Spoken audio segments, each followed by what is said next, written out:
तो हमारी जेलों की हालत ऐसी है कि अगर जिसके पास पैसे हैं, रसूख है, पावर है, तो वो कैद भी जो है वो ऐश में गुजर जाती है। हालांकि कायदे से जेल जो बनाने के पीछे जो मंशा थी, जो मकसद था, वो ये कि जब कोई जुर्म करे तो उसे ऐसी सज़ा मिले एक चार दीवारी के अंदर कैद करके कि वो सोचे कि मैंने ऐसा क्यों किया, क्यों मैं पूरे समाज दुनिया से कट कर एक अलग ऊंची ऊंची दीवारों के पीछे कैद हूँ। तो ये मकसद था। और जेल का एक मकसद ये भी है कि सिर्फ सज़ा देना नहीं, बल्कि लोगों को सुधारना, बदलना। क्योंकि आमतौर पे कई देखा जाता है कि मुजरिम कई तरह के होते हैं। एक पेशेवर मुजरिम है जिनका जेल से कोई मतलब नहीं है, उनको पता है कि वो जो काम कर रहे हैं तो जेल आना जाना लगा रहेगा। कुछ हालात के मारे होते हैं, मुजरिम होते नहीं लेकिन बन जाते हैं किसी न किसी वजह से। कुछ पहली बार जाने अनजाने उनसे क्राइम होता है तो वही मुजरिम बन जाते हैं। कुछ ऐसे होते हैं जिन्हें झूठे केसों में फंसा दिया जाता है, वो भी जेल पहुंच जाते हैं। जेल जाने के बाद मुजरिमों की ज़िंदगी कैसी होती है इसका हम लोग अंदाज़ा लगा सकते हैं। लेकिन आज की जो कहानी है, इस जेल से निकली एक अनोखी कहानी है। बात 2003 की है, कहानी दिल्ली की है। एक 25 भी नहीं, उस वक्त 21 साल की लड़की जिसका नाम सुनीता था, वो कॉम्पिटिटिव एग्ज़ाम की तैयारी कर रही थी। इत्तेफाक से जो सब्जेक्ट था उसका, उसमें मेन सब्जेक्ट में वो थोड़ा सा पीछे रह गई थी। कुछ घर के हालात थे, कुछ शायद तबीयत भी ठीक नहीं थी, तो कोर्स जो है वो आगे बढ़ गया, लेकिन वो उस कोर्स तक पहुंच नहीं पाई थी। तो अब फटाफट उसे अपने कोर्स को कंप्लीट करना था। ख़ासतौर पर केमिस्ट्री का जो सब्जेक्ट था, कोर्स था, वो उसका अधूरा था। तो जिस इंस्टीट्यूट में वो ट्यूशन लेने जाती थी, वहाँ केमिस्ट्री पढ़ा करती थी। और वहाँ जो केमिस्ट्री पढ़ाया करते थे वो उसके टीचर थे जिनका नाम था अमित राय, बल्कि अशोक राय एलियस अमित। तो अमित भी लोग पुकारते थे और अशोक राय भी पुकारते थे। तो सुनीता वहीं ट्यूशन लिया करती थी, ट्यूशन पढ़ा करती थी, लेकिन कोर्स थोड़ा पीछे चल रही थी वो शेड्यूल से। तो फिर उसने अमित से कहा कि आप हमें कोचिंग, मतलब एक घर पे भी अलग से ट्यूशन आप दे दीजिए। अमित तैयार हो गया। अब वो सुनीता उसके घर जाने लगी ट्यूशन के लिए, केमिस्ट्री पढ़ने के लिए। धीरे धीरे वक्त बीतता है, सुनीता पढ़ाई कर रही है, लेकिन इस बीच में दोनों के बीच कुछ नज़दीकियाँ आ जाती हैं। हालांकि इसके दो पहलू हैं, वो आगे बताऊंगा। लेकिन ये सब कुछ चलता रहता है। और उसके बाद 14 अप्रैल 2003 रात 11 बजे अचानक सुनीता की तबीयत बिगड़ती है। सुनीता का भाई भागकर उसके पास आता है, देखता है कमरे में तो मुंह से झाग निकल रहा था। वो अपने भाई को बताती है कि मैंने सल्फास एक टैबलेट या गोली कुछ है वो खा लिया है। भाई उसको फ़ौरन लेकर हॉस्पिटल भागता है। लेकिन हॉस्पिटल जाने के बाद 14 और 15 अप्रैल की दरमियानी रात सुनीता की मौत हो जाती है। भाई को कुछ समझ में नहीं आया। उसने ये बताया ज़रूर था, मरने से पहले उसने कुछ खा लिया है और एक नाम लिया, अमित। और इसके बाद उसे बचाया नहीं जा सका, उसने दम तोड़ दिया। पोस्टमार्टम रिपोर्ट में पता चला कि उसने कुछ पॉइजनस चीज़ खाई है, ड्रग्स के जो दवाएं हैं कुछ ज़्यादा मकदार में। अब पुलिस की टीम घर पहुंची क्योंकि मामला एक सुसाइड केस का था। घर से एक सुसाइड नोट मिला। ये सुसाइड नोट सुनीता के हाथों का लिखा हुआ था, लंबा चौड़ा ये सुसाइड नोट। उसमें सुनीता ने अपनी पूरी कहानी लिखी। उसने बताया कि मैं अमित से ट्यूशन पढ़ा करती थी केमिस्ट्री की, कोर्स में चूँकि मेरा शेड्यूल से मैं पीछे थे, फिर घर जाने लगी। फिर कई बार ऐसा हुआ कि अमित ने कहा कि हम लोग एक दोस्त हैं, दोस्त की तरह भी बात कर सकते हैं, क्योंकि दोनों में थोड़ा सा वो टीचर और स्टूडेंट्स वाली जो दूरी थी वो रहा करती थी। लेकिन धीरे धीरे अमित खुला। फिर उसने कहा कि एक रोज़ अमित ने कोई कोल्ड ड्रिंक दी, उसके बाद मुझे कुछ समझ में नहीं आया। फिर उसके बाद अमित से बहुत फ्रैंक हो गई और धीरे धीरे दोनों दोस्त बन गए। फिर उसे लगा कि शायद अमित उससे प्यार करता और अमित उससे शादी करेगा। इसके बाद इन दोनों के बीच में रिलेशनशिप बन गया। अब दोनों के बीच रिलेशन भी था, पढ़ाई भी थी, सब कुछ चल रहा था। लेकिन फिर बाद में एहसास हुआ कि शायद अमित उससे शादी नहीं करेगा। और एक जगह उसने लिखा कि अमित ने एक बार उसे कहा था कि एक मेरा दोस्त है, उसके साथ भी तुम्हें रिलेशन बनाना है। तो मैं उस दिन हैरान रह गई, शायद अपने उस दोस्त से अमित को कोई फ़ायदा उठाना था। तो तब मेरा दिल टूटा और फिर मुझे लगा कि मैं क्या कर रही हूँ, मैं कहाँ हूँ, मैं सोसाइटी को क्या दिखाऊंगी अपना, और अपने परिवार की बदनामी होगी। तो इन सारी चीज़ें, उधर वो शादी की बात से अमित का पीछे हटना, इन सारी चीज़ों ने मुझे तोड़ दिया। और इसके बाद अब मेरे पास जीने का कोई रास्ता नहीं है, और इसीलिए फिर मैंने मरने का फ़ैसला किया। तो मेरी मौत के लिए ये अमित या अशोक राय जिम्मेदार होगा। ये सुसाइड नोट में पूरा लिखा और उसके बाद सुनीता की मौत हो गई। अब सुनीता की मौत के बाद और इस सुसाइड नोट के सामने आने के बाद पुलिस ने केस दर्ज किया अबेटमेंट ऑफ सुसाइड, खुदकुशी के लिए उकसाने का, और उस लेटर के हिसाब से रेप का भी। इसके बाद पुलिस ने चार्जशीट दाखिल की। दिल्ली की अदालत में यह मामला पहुंचा। अमित या अशोक राय गिरफ्तार हो चुका था। पुलिस कस्टडी में पूछताछ की गई, फिर उसको जुडिशियल कस्टडी में तिहाड़ जेल भेज दिया गया। तिहाड़ जेल जाने के बाद इधर मुकदमे की कार्रवाई चलती रही और आखिरकार लोअर कोर्ट ने अपना फैसला सुनाया। उसने इस सुसाइड नोट के बयान पर अमित या अशोक राय को अबेटमेंट ऑफ सुसाइड, उसके लिए उसकी मौत का जिम्मेदार मानते हुए 10 साल की सज़ा दी। और रेप के मामले में, चूँकि सुसाइड नोट में ये था कि उसने उसके साथ धोखा किया और धोखे से उसके साथ रिलेशन बनाया, उसके लिए उम्र कैद की सज़ा दी। तो अब अमित एक टीचर, अब उसके माथे पर एक रेपिस्ट की तोहमत और साथ में एक की जान लेने का जिम्मेदार, तो 10 साल उसकी, तो कायदे से उम्र कैद की सज़ा ज़्यादा थी, तो अब वो उम्र कैद ही माने। अब अमित तिहाड़ में है। लोअर कोर्ट ने अपना ये फैसला सुना दिया। लोअर कोर्ट के इस फैसले को हाई कोर्ट में चैलेंज किया गया, लेकिन 2003 की बात थी, करीब 6 साल बीत गए। 2003 अप्रैल एंड से ही अमित जेल में बंद था। पहले एक विचाराधीन कैदी के तौर पर, और फिर जब लोअर कोर्ट से फैसला आया तो फिर एक कन्विक्टेड के तौर पर, यानी एक सजा याफ्ता कैदी के तौर पर, जिसे उम्र कैद की सजा हुई। जेल के अंदर रहते हुए अमित ने एक फैसला किया। वो उसने कोर्ट में ये कहा था कि उसने सुनीता का रेप नहीं किया है, और ये सब कुछ दोनों की सहमति से हुआ। और वो जो एक जगह पे उसने ये कहा है कि मैं किसी और दोस्त के सामने उसको पेश करने की बात कर रहा था, वो भी गलत है। हालांकि उसके कोई सबूत भी नहीं मिले, लेकिन फिर भी अदालत ने मुझे सज़ा सुनाई उम्र कैद की। अब वो जेल के अंदर है और उसने कहा कि अब मैं क्या करूं। हाई कोर्ट में ये मामला गया। इस दौरान में अब कोर्ट कानूनी लड़ाई जारी है। अमित ने तय किया कि वो अपनी पढ़ाई जारी रखेगा। वो जो ट्यूशन देता था, ट्यूशन इसलिए देता था कि साथ में वो अपनी यूपीएससी की तैयारी कर रहा था, लेकिन फिर गिरफ्तार हुआ तो कुछ 1-2 साल उसके बर्बाद हुए। बट फिर वो संभला, उसने कहा कि नहीं, अब मैं तैयारी करूँगा, यूपीएससी क्रैक करूँगा। अब तिहाड़ जेल में वो तैयारी करने में जुट गया। तिहाड़ के अंदर एक लाइब्रेरी भी है। जिस जेल नंबर में था, उस जेल के जेलर ने भी देखा कि ये पढ़ने लिखने में ज़्यादा इसका दिमाग चलता है, बाकी कैदियों से अलग उसका रूटीन दिन भर पढ़ाई में ही है, तो उन्होंने भी उसकी मदद की, उसे तमाम बुक्स ला कर दिए। अब चूंकि वो जेल में था तो कोचिंग सेंटर ज्वाइन कर नहीं सकता था, तब उसने जेल में दिन रात पढ़ाई करनी शुरू की। अपने सब्जेक्ट्स को लेकर जेल ऑफिशियल से उसने मदद ली। जेल ऑफिशियल ने भी, ऐसे लोगों के आमतौर पर जेल ऑफिशियल मदद करते हैं, ऐसे बहुत सारे किस्से हैं, मैं आगे भी बताऊंगा आपको इस। तो अब वो अपनी स्टडी में लगा रहा, यूपीएससी के एग्ज़ाम के लिए तैयारी करता रहा, जेल के अंदर पढ़ता रहा। बाकी कैदियों ने भी उसको देखा, उन्होंने भी फिर उसकी मदद करनी शुरू की। जेल स्टाफ ने भी उसकी मदद करनी शुरू की। और उस वक्त सुनील गुप्ता, जिनकी मैं आपको कहानी सुना चुका, जो पहले जेलर और पीआरओ रहे थे, उस वक्त वो उसी तिहाड़ में थे, तो इन लोगों ने भी मदद की। और इन तमाम मदद के बीच आखिरकार 2008 में उसने फिर अटेम्प्ट किया यूपीएससी का।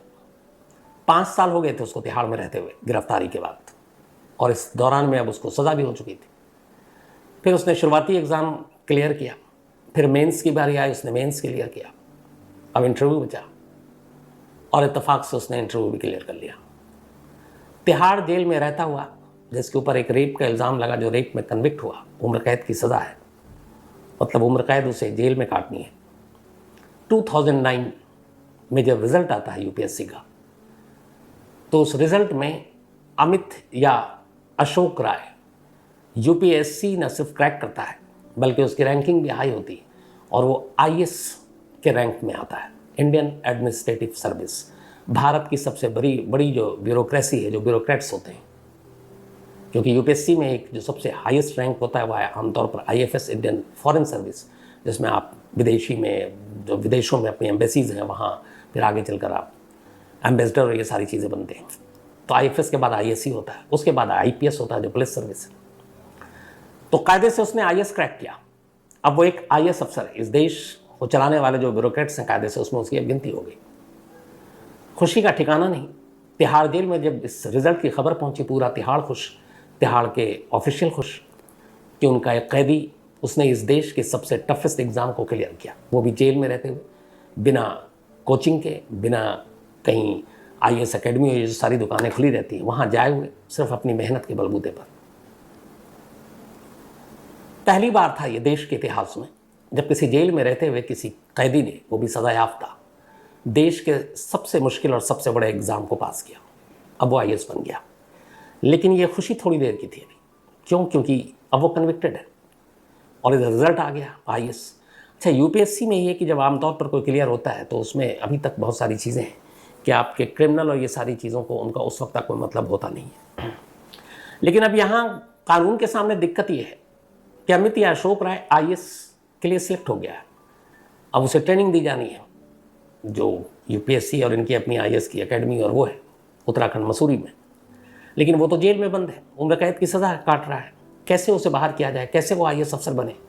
फिर लोगों ने कहा कि ये एक रेपिस्ट केस के ऊपर वो लगा हुआ है कलंक, कैसे क्या होगा? तिहाड़ जेल और दिल्ली सरकार, फिर इन लोगों ने मिलकर कहा कि नहीं, ऐसे लोगों की कुछ मदद करनी चाहिए। हाई कोर्ट में ऑलरेडी निचली कोर्ट के फैसले को चैलेंज कर रखा था। 9 फरवरी 2009 जिस साल ये रिजल्ट आया उसी की साल की बात है। हाई कोर्ट में अब ये मामला गया कि तिहाड़ में एक सजा याफ्ता कैदी है जिसका नाम अमित राय है या अशोक राय है। निचली अदालत ने उसे उम्र कैद की सज़ा सुनाई है। रेप के मामले में वो कन्विक्टेड है। 5.5 साल अब तक उसको सज़ा काटते हुए तिहाड़ जेल के अंदर हो गए, 5 ईयर एंड 6 मंथ। लेकिन जेल में रहते हुए उसने जो अपना आचरण, जो बिहेवियर दिखाया और जेल में रहते हुए एक एग्जाम्पल सेट किया कि उसने शायद अपने उस कर्म या वो जो भी उसने बुराई की थी उससे ख़ुद को बदला और इन चीज़ों से ख़ुद को पार किया और अपनी मेहनत से इस देश के सबसे मुश्किल एग्ज़ाम को भी क्लियर कर लिया। तो इसीलिए उसके साथ अदालत कुछ रहम दिखाए और 5.5 साल ऑलरेडी वो जेल में काट चुका है। अब ये मामला जब हाई कोर्ट के सामने आया तो बड़ी अजीब उस वक्त सिचुएशन ये थी कि एक तो रेप का इल्ज़ाम, ऊपर से कन्विक्टेड। हालांकि अभी हाई कोर्ट ने अपनी सज़ा उस निचली कोर्ट पे नहीं दी, हो सकता है हाई कोर्ट बरी भी कर देती या कम कर देती, लेकिन उसकी नौबत नहीं आई क्योंकि उससे पहले यूपीएससी का रिजल्ट आ गया है। हाई कोर्ट ने पूरी दलील, बहस, तमाम चीज़ें सुनी। दूसरी तरफ से कहा गया कि नहीं, क्या कोई एक अच्छा एग्ज़ाम पास कर ले तो उसके आप जुर्मों को भूल जाएंगे और रेप जैसे संगीन जुर्मों को। तो फिर अदालत ने कहा कि ठीक है, हम इस पर फैसला सुनाएंगे लेकिन इस पूरे केस को भी एक बार स्टडी करते हैं। अब यहाँ ये ध्यान रखें कि अभी निचली कोर्ट का जो फैसला है अभी तक उसका फैसला आया नहीं है, लेकिन उससे पहले ये आईएएस वाला मामला आ गया। हाई कोर्ट ने फिर निचले कोर्ट के तमाम फैसलों को सुना, पढ़ा, उस सुसाइड नोट को फिर डिटेल में पढ़ा, जो गवाह और बाकी चीज़ें थी उनको भी टटोला। इसके बाद 9 फरवरी 2009 को दिल्ली हाई कोर्ट ने अपना फैसला सुनाया और उस फैसले में जो उन्होंने पहले कहा वो ये कि सुनीता ने खुदकुशी की और इस खुदकुशी के लिए सीधे तौर पर अशोक राय जिम्मेदार है। इस पूरे चार्जशीट और गवाहों और ख़ुद सुसाइड नोट से ये क्लियर नहीं होता है।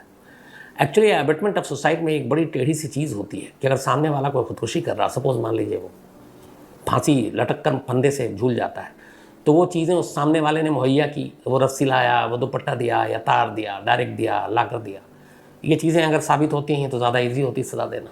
अगर उसने कोई जहर खाया तो क्या वो जहर लाने वाला भी वही था? तो यहाँ पे कोर्ट ने कहा कि जब सुनीता ने खुदकुशी की तो इस खुदकुशी की जानकारी उसे नहीं थी, अशोक राय को, और इस खुदकुशी में सीधे वो इन्वॉल्व नहीं था। ये पहली चीज़। दूसरी, अब उसके साथ जो धोखा हुआ, तो हाईकोर्ट ने कहा कि सुनीता और अशोक राय ये दोनों के संबंध काफ़ी पहले से थे और इन दोनों के बीच में जो पुरानी चीज़ें थी, जो बातें थी, जो रिकॉर्ड्स आए, उसको देखकर ये नहीं लगता है कि कहीं पे भी दोनों के बीच रिलेशनशिप में कभी कोई ज़बरदस्ती रही होगी। जो रिपोर्ट आई उसमें भी ये बात थी कि कहीं रेप के सबूत नहीं मिले। तो जो कुछ हुआ दोनों की सहमति से हुआ। हाँ, ये धोखा की शादी का वादा और शादी नहीं करना, इसके सबूत पक्के तौर पर कुछ सामने नहीं आए। तो ये ग्राउंड की खुदकुशी के लिए सीधे सीधे उकसाने का कोई सबूत, रेप जबरन, क्योंकि इन दोनों एक दूसरे को जानते थे, एक दूसरे से मिलते थे अकेले में भी, और कई बार दोनों एक दूसरे के साथ करीब आए, तो उसको देखते हुए इसको रेप की कैटेगरी में नहीं डाल सकते। इसका मतलब ये कि दोनों तरफ से सहमति थी। लेकिन हाँ, इसमें ब्रीच ऑफ ट्रस्ट या शादी के लिए वादा करना या फिर धोखा देना मुकरना, उस पर बहस हो सकती है। फिर हाई कोर्ट ने एक ऐतिहासिक फैसला सुनाया। उसने कहा कि इन चीज़ों पे फैसला सुनाओ उससे पहले एक चीज़ और भी है कि 5 साल 6 महीना अशोक राय जेल में काट चुका है, और इस दौरान में उसने एक शब्द इस्तेमाल किया था, रिडीम्ड हिमसेल्फ। मतलब अपने आप को उसने एक तरह से मुक्त किया उन पापों से, या फिर बदला जो उसके ऊपर तोहमत लगा, और उसने मेहनत की और एक एग्जाम्पल सेट किया कि इंसान जेल में भी रहकर अच्छा बन सकता है और इस देश के सबसे टफेस्ट एग्जाम को भी क्लियर कर सकता है। तो हाईकोर्ट का फैसला आया कि उसके इस जुर्म यानी कि सुनीता की मौत और उसके साथ बलात्कार की जो शिकायत थी, उसको देखते हुए जो निचली कोर्ट ने सज़ा सुनाई उम्र कैद, उसको ये अदालत अभी तक उसने जो 5.5 साल जेल में रहा है, उन 5.5 साल की ही सज़ा को मतलब पूरा मानता है, और इन 5.5 साल की ही सज़ा के आधार पर अब उसे आगे सज़ा नहीं दी जाए और उसे जेल से रिहा किया जाता है ताकि वो बाहर निकल कर एक IAS अफसर बने। अब हाईकोर्ट का ये जब फैसला आया तो बहुत सारे विमेन संगठन और बाकी लोग भी आगे आए। यहाँ तक कि जो NCW है, नेशनल कमीशन फॉर विमेन, राष्ट्रीय महिला आयोग, उन्होंने हाईकोर्ट के इस फैसले को सुप्रीम कोर्ट में चैलेंज कर दिया कि अशोक राय की रिहाई गलत है। उनका ये कहना था कि ये चूंकि उसके ऊपर रेप का मामला है, निचली अदालत ने उम्र कैद की सज़ा दी है, तो मिनिमम कम से कम 7 साल तो उसको जेल में रहना चाहिए, और वो सिर्फ 5.5 साल रहा है। ये मामला सुप्रीम कोर्ट में गया और 24 जुलाई 2010 को सुप्रीम कोर्ट ने पहले दिल्ली पुलिस को नोटिस भेजा, फिर दिल्ली सरकार को, फिर उस अशोक राय को भी। यहाँ पर दिल्ली पुलिस ने और दिल्ली सरकार ने अशोक राय की मदद की। उसने कहा कि उसने अपने आप को जेल में बदला है, और 5.5 मुझे लगता है कि जो उसकी सज़ा है वो काफ़ी है। तब सुप्रीम कोर्ट ने अपना फैसला सुनाया 24 जुलाई 2010 को। अपने फैसले में सुप्रीम कोर्ट ने कहा कि NCW यानी राष्ट्रीय महिला आयोग क्रिमिनल केस में डायरेक्ट पार्टी नहीं बन सकती है। वो ना सुनीता की तरफ से है ना राय की तरफ से, तो इसलिए उसकी इस पिटीशन को खारिज किया जाता है अशोक राय की रिहाई के खिलाफ। और सुप्रीम कोर्ट ने कहा कि जो हाई कोर्ट का फैसला है वो बरकरार रहेगा। आखिरी हडल इस तरीके से पार हो गया, और इसके बाद अशोक राय तिहाड़ जेल से रिहा होता है, फिर IAS की ट्रेनिंग लेता है और फिर IAS अफसर बनता है। देश के इतिहास का ये पहला है मामला जिसमें एक कन्विक्टेड जेल में रहता हुआ शख्स जेल के अंदर से UPSC का एग्ज़ाम क्लियर करता है और IAS अफसर बनता है। अभी पिछले साल ऐसी एक कहानी दोहराई गई, लेकिन वो UPSC की नहीं है, वो IIT की है। वो भी अपने आप में एक बड़ा टफेस्ट एग्ज़ाम होता है अपने देश में।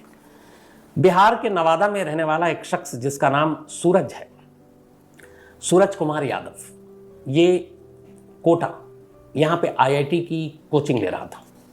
तभी 2020 में कोरोना आ गया, लॉकडाउन हो गया, तो सूरज यादव अपने गांव लौट आया। बिहार सब कुछ बंद हो गया था। वहाँ आने के बाद इत्तेफाक से जिस गांव में ये रहता था, उस गांव में गांव के एक नाले को लेकर पड़ोसी से झगड़ा हो गया।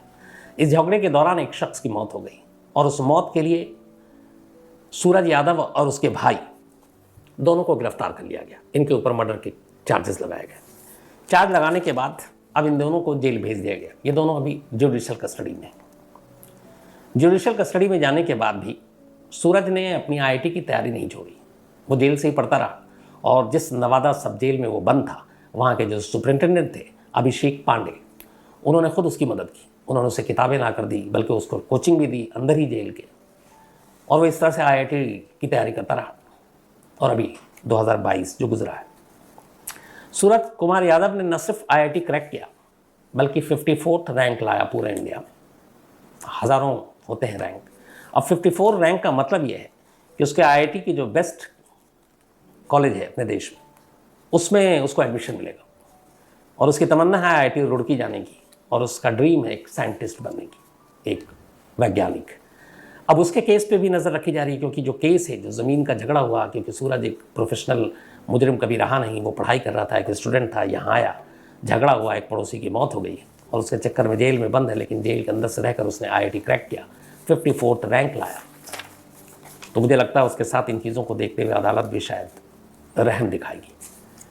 तो इन दो कहानियों से जो पता चलती है वो चीज़ ये कि इंसान अगर अपना लक्ष्य, उसका एम, उसका गोल, टारगेट सब कुछ क्लियर हो, तो फिर हालात कैसे भी हो, जगह कोई भी हो, वो सब कुछ हासिल कर सकता है।